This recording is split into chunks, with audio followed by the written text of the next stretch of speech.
On this episode of Scammer Stories, I felt ashamed at that moment that I had even suspected that my wife could do anything like that. a college professor wrestles with divorcing his scammer.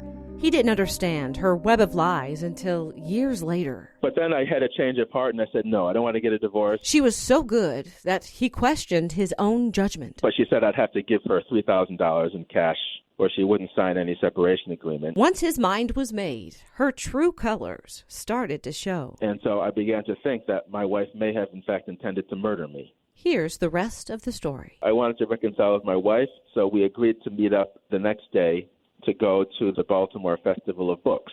I went to meet her, but I wanted to meet her only in the lobby. I wanted to only be in public, and she sort of recognized that. But then when we were walking to the Inner Harbor, where the Festival of Books was, first she wanted to go to the Verizon store. So once again, it turned into going to a store. And she wanted to change the iPhone that I'd bought her for $900. I don't have an iPhone. I have a flip phone that I'm using. So she wanted to transfer that to her name, but they wouldn't let her because she'd only had it for less than 3 months. So then after that, all of a sudden, the plans to go to the book festival were scrapped. But she was still being rude, and I thought, wait a minute. I thought we were meeting up because we were reconciling, and then she continued to insult me. So we went to Bubba Gump, her favorite restaurant, and she continued to insult me and insult me and insult me. At one stage, I said, okay, if we were simply dating, if we were boyfriend and girlfriend, at this point it would be over. So I gave her a fair warning, but she kept it up. And so after enough of that, I said, that's it, we're getting a divorce. And then she threw a glass of red wine on me and walked out. In the middle of the restaurant? Yes, but it was kind of mechanical the way she threw the red wine, as if, again, she was following some kind of script. The following weekend, I wrote her a long email saying, you know what, you should have told me that you were just interested in the money because I'm a professor. This is the kind of person I am. I told her in that email that I was still willing to let her stay in the apartment. I'd give her $400 a month and pay the rent, and I would even buy her some kind of pass so that she could travel around Baltimore, and I gave her leave to meet someone else. And so I said she could stay in the apartment at least until the lease was up, which wouldn't have been till the following June. At this point, it was September. But then I had a change of heart, and I said, no, I don't want to get a divorce. Let's go to a marriage counselor. And after I dropped $400 off in the mailbox to our apartment, she replied that she just wanted a divorce, and she wanted a flight back to Turkey, and the flight was supposed to leave on Thursday. This was Monday, and so I bought the ticket for her. And so I said that we'd have to get a separation agreement, so we would go to a lawyer that I'd previously identified when I started thinking about getting a divorce maybe 2 weeks before this. But she said I'd have to give her $3,000 in cash or she wouldn't sign any separation agreement. You know, I told her I can't get that because my bank isn't local, but I managed to go to the ATM and get as much as possible. And then I wrote her a check, but she didn't just want the check. She wanted to make sure it somehow cleared. So I think my bank was able to do something in an expedited fashion so that the $3,000 could be put in the bank account that she had in Baltimore. So she got the money she wanted, and so she signed the separation agreement. Her plane was supposed to leave that night. So I showed up. I was even still opening doors for her, by the way. But I was going to take her to the airport. I still had some Turkish liras, and I had some euros, which they also accept in Turkey. And so I gave her something like $150 worth or maybe more in euros and Turkish liras so that she could have some money when she arrived in Turkey. And when I picked her up, she was not quite in the parking garage, but almost at the bottom where the elevators are. But I wanted to check out the apartment because I thought maybe she would be vengeful and wreck the apartment. So I went up and my key wouldn't work. And so I came back down to her and said, let me have your key. Went up and her key wouldn't work. So I went to the front desk of the apartment building and I told the attendant there that my key isn't working. Can they have a locksmith come? And so I went back to my wife. My wife was texting me about how she needed to go and needed to use the facilities and stuff like that. But I told my wife that a locksmith was coming, so if there's any damage done to the apartments, they would find out. This was something telling you how much of a hold my wife had on me psychologically. My wife said she couldn't do anything to the apartments. You know, she was there by herself. What could she have done? And I felt ashamed at that moment that I had even suspected that my wife could do anything like that. So I drove her to the airport, and I did have a speech prepared. And before I could say it, she then told me the same thing she had told me the day she first saw my apartment about how I was just interested in myself and I should be interested in other people. And I was dumbstruck, I think that's the word, because I thought, how could anyone look at everything that I had done for her, any sane person, and interpret that as being selfish? And she said that she could have been harder on me. She could, and I thought, wow. Oh, geez. I didn't think it was even possible for someone to be harder on me. So I said, I have no idea what you're talking about, and turned and left.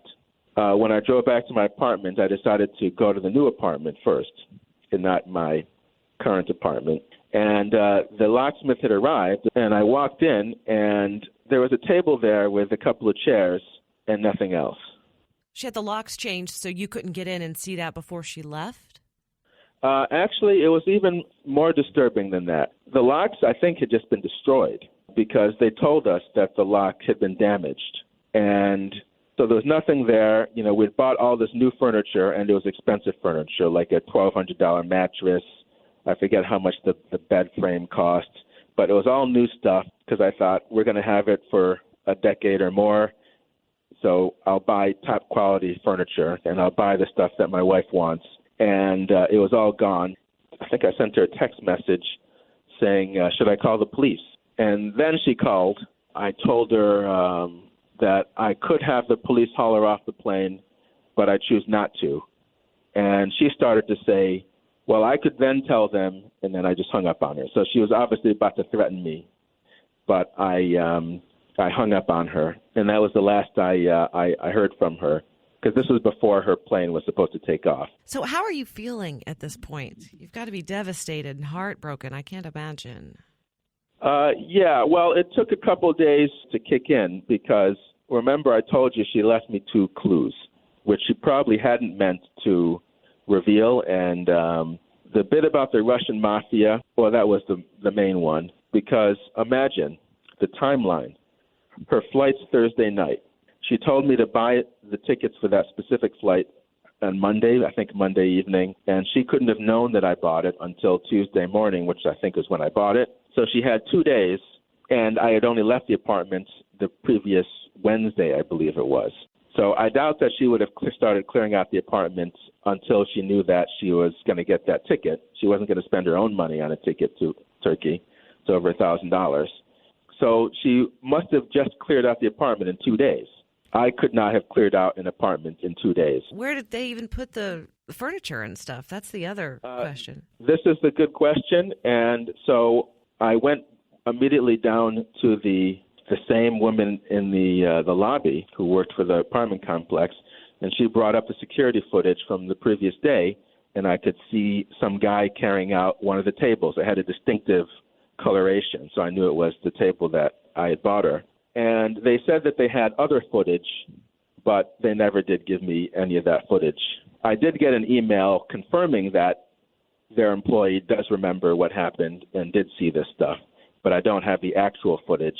But what they did give me was around 4:19 in the morning, there's video footage of her coming down the elevators with some guy, and then they walk down to the parking garage, and then 2 minutes later, they come up from the parking garage and go back to the elevator.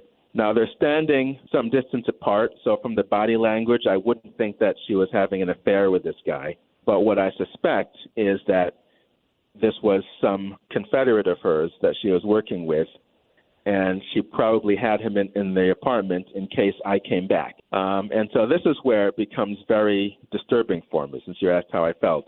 What would have happened if I had, in fact, decided, hey, I want to come back to my own apartment and try to have a discussion with my wife when she has less than 24 hours in this country? Then that guy would have been there. Undoubtedly, the guy would have then tried to force me out with physical force.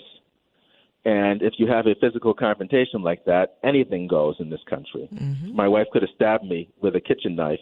And so I began to think that my wife may have, in fact, intended to murder me. Wow. Because, why else would that guy have been there? And I don't think that any reputable moving company would have just cleared out an apartment. So it was probably someone who knew that they were committing a crime, ergo organized crime. And so my wife may have actually been telling the truth, and I now believe my wife was telling the truth, when she said she was connected to the Russian Mafia. And this is where all of her strange behavior then started to make sense. 99% of the behavior that she exhibited that I had thought was strange made perfect sense. Why she barely talked, why the people she said were her parents were enthusiastic, all the stories that she had for the money, the changing explanations for why she was sleeping on the couch, why she kept insisting on filling out the documents.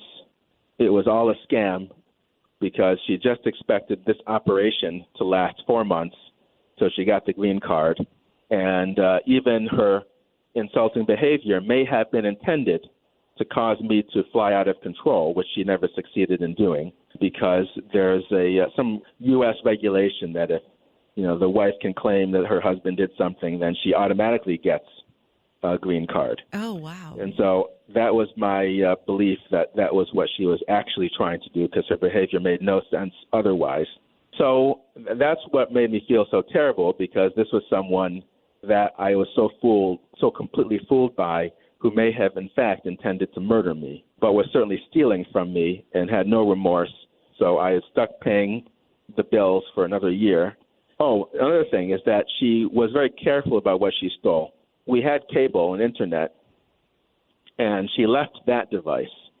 So she knew only to take my stuff and not anybody else's stuff, because she knew that if she had taken anyone else's stuff, then that might be something that police could go after her for. But, she always acted before like she wasn't smart enough to be able to do things like that.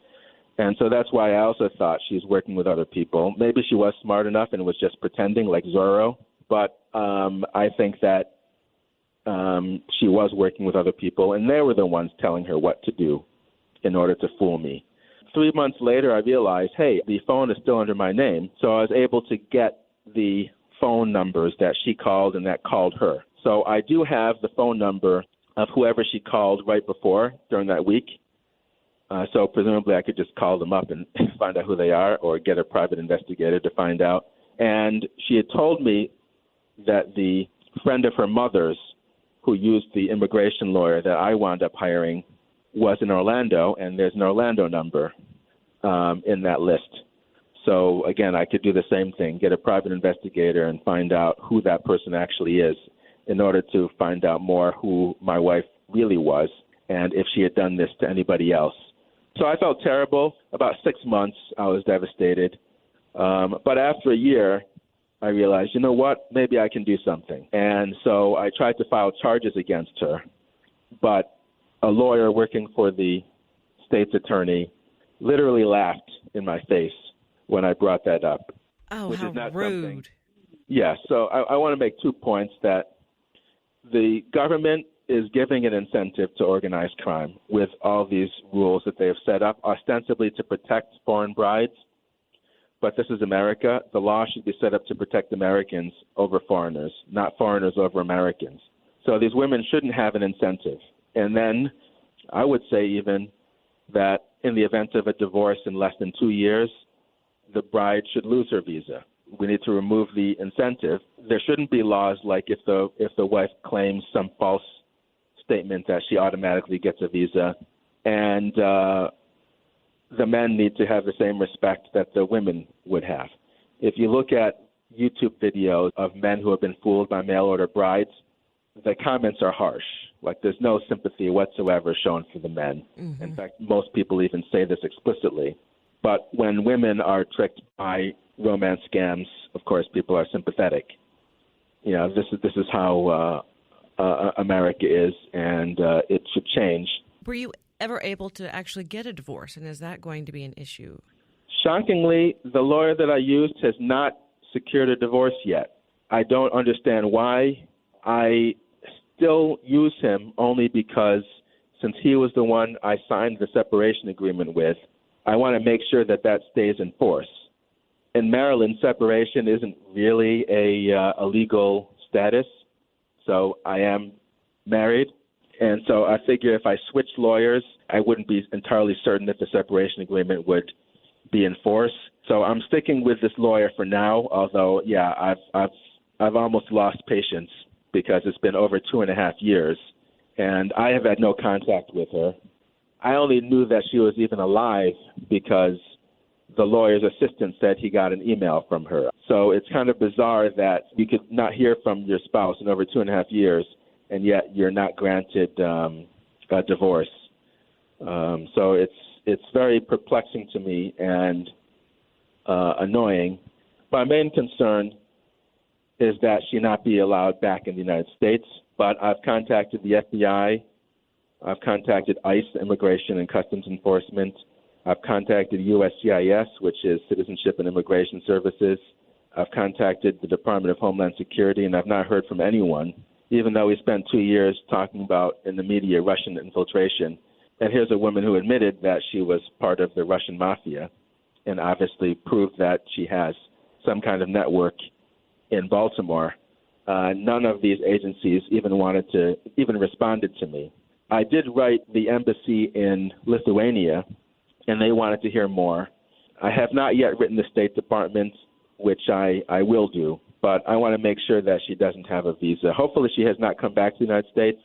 I have resisted going to her Facebook page, but you can feel free to. Her name is Alona Arturovna Dauksha, or at least that's the name she used.